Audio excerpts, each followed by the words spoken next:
আসসালামু আলাইকুম। আমরা বাংলাদেশ বিশ্ব পরিচয় ৪র্থ শ্রেণীর এটা অধ্যায়ের যে প্রাকৃতিক পরিবেশের উপাদানগুলো নিয়ে আমরা আলোচনা করেছি। তো আমরা এখানে অনেক কিছুই পড়েছি যে এটা কোনটা কি হবে। আমরা একটু পরের পৃষ্ঠায় যাব।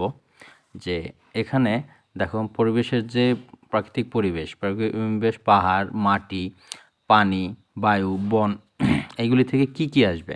যেমন মাটিতে কীটনাশক ব্যবহার মানুষ কীভাবে ক্ষতিগ্রস্ত হয়, ঠিক আছে, কীটনাশক। তাহলে এখানে আরেকটা হতে পারে যে ময়লা আবর্জনা ফেলা, তারপরে পাহাড় আমরা কেটে ফেলি, তারপরে কীভাবে দেখো এখানে বলেই দিছে যে পরিবেশ অনুচ্ছেদটি পড়ে প্রাকৃতিক পরিবেশ কীভাবে মানসিক কার্যক্রম দ্বারা ক্ষতিগ্রস্ত হয় সেটা। এখানে আবর্জনা ফেলা, পাহাড় কাটা, তারপর ঘরবাড়ি বসতি নির্মাণ, তারপরে নদী হলো এখানে ভরাট করা, তারপর অপরিকল্পিত যে নদীয়ান বা বনায়ন করা, তারপরে বন কেটে ফেলা। ঠিক এরকমভাবে আমরা এখান থেকে আমরা যে এখানে যে কী করেছি, এই যে জনসংখ্যা বৃদ্ধির ফলে জনসংখ্যার মানে এইগুলির কারণে আমরা এই। তারপর দেখো এখানে আরেকটা যে ব্যাপার যে এখানে কলকারখানার যে ধোঁয়া, তারপরে গাড়ির ধোঁয়া, কালো ধোঁয়া, শব্দ দূষণের, এখানে ময়লা আবর্জনা, বিভিন্ন রকম কৌটা এগুলি ফেলে দিতেছে এই, তারপরে বিভিন্ন বর্জ্য। তো আমাদের বলতেছে যে উপরের ছবিগুলি পর্যবেক্ষণ করে নিচের ছকটি পূরণ করি। কি দূষিত হচ্ছে? ছবির 1-এ দূষিত হচ্ছে কি বায়ু বা বাতাস দূষিত হচ্ছে। এবং কীভাবে দূষিত হচ্ছে? বিভিন্ন ধোঁয়া, কলকারখানা এই দিয়ে বিভিন্ন ধোঁয়ার কারণে দূষিত হচ্ছে এখানে বায়ু। এবং এখানে কি দূষিত হচ্ছে? ধোঁয়ার কারণে। তারপর দ্বিতীয়টায় দেখো কান আটকে রাখছে এবং এখানে শব্দ মানা করছে, তারপরে জোরে শব্দ বাজাচ্ছে। তাহলে এখানে কি দূষণ হচ্ছে? শব্দ দূষণ। কীভাবে দূষণ হচ্ছে? কানের সমস্যা হচ্ছে, জোরে হর্ন বাজাচ্ছে, এইটাই আমরা বলে দিব। তারপর তৃতীয় 3-এ ময়লা, তাহলে আবর্জনা পরিবেশ দূষিত হচ্ছে।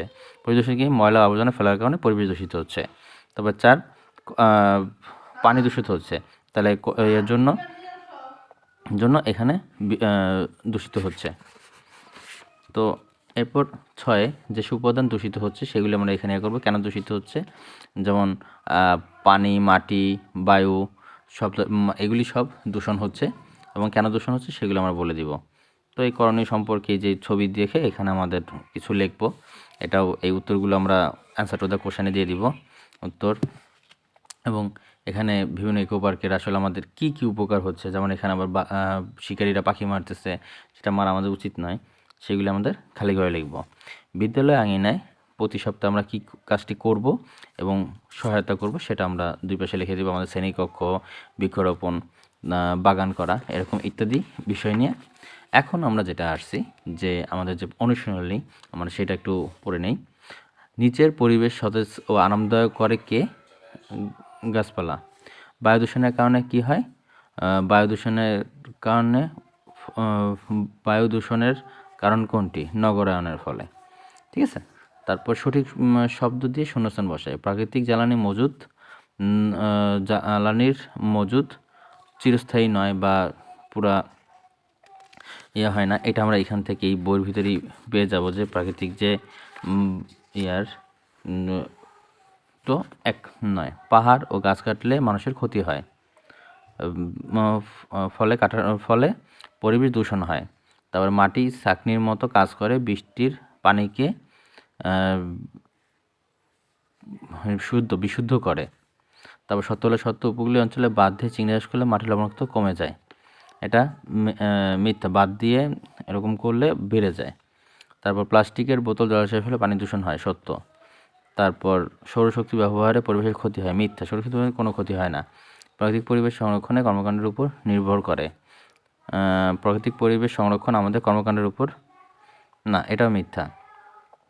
আমাদের কর্মকাণ্ডের উপর নির্ভর করে না, কিন্তু আমরা প্রাকৃতিক পরিবেশকে সংরক্ষণ করতে হলে আমরা বিভিন্ন কাজটা ঠিকমতো করতে পারি, এটাও সত্য বলা যায়। তাহলে এটাও সত্য।